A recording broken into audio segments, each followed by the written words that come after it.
Élection communale. Aucune candidature enregistrée à l'OVEC. 6 jours après l'ouverture de dépôt de candidature auprès des organes de vérification et d'enregistrement des candidatures ou OVEC pour les élections communales et municipales, aucune candidature n'a été déposée jusqu'à présent auprès des circonscriptions électorales d'Antananarivo, d'Atsimjan et d'Avaradjan. Quelques mandataires de candidats sont quand même passés pour avoir plus de renseignements sur les pièces à fournir, notamment le certificat de régularité fiscale et le certificat de nationalité qui sont plus difficiles à obtenir selon un mandataire de la commune d'Alassur. Riz hybride. Une culture pour atteindre l'autosuffisance alimentaire. Madagascar entend s'inspirer du succès de la Chine pour renforcer sa sécurité alimentaire.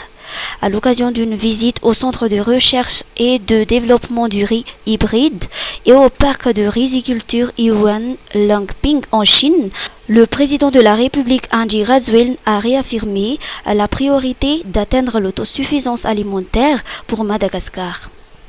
C'est pour cette raison que je suis ici. Ce que nous voulons, c'est vraiment une transformation agricole, c'est-à-dire voir vraiment la vulgarisation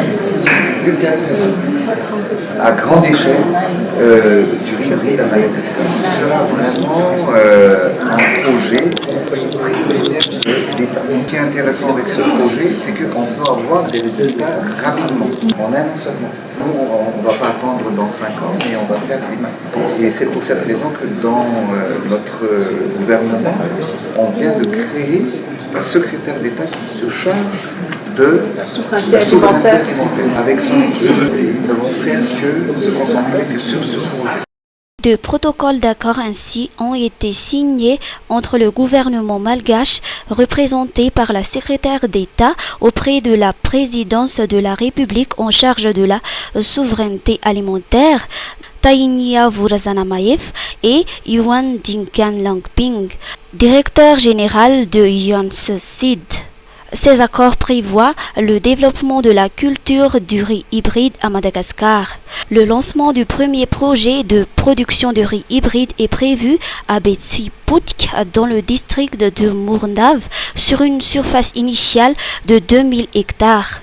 Madagascar ambitionne d'augmenter sa production rizicole de 2 tonnes supplémentaires à l'hectare sur une surface de 300 000 hectares, soit 600 000 tonnes.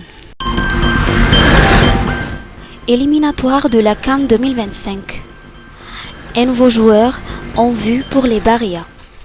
Le sélectionneur des Barea, Romuald Roro Rakutnjabe, signale l'arrivée d'un nouveau joueur en octobre pour les 3e et 4e journées des éliminatoires de la Coupe d'Afrique des Nations en 2025. C'est un joueur que nous voulions depuis longtemps. Il a accepté, il viendra, a annoncé le sélectionneur, tout en précisant que le match aller face à la Gambie se jouera à l'extérieur.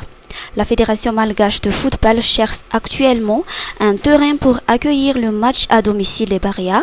Le terrain de Mamas ne pouvant pas encore accueillir la rencontre avec les Scorpions de la Gambie, faute d'homologation par la Confédération africaine de football.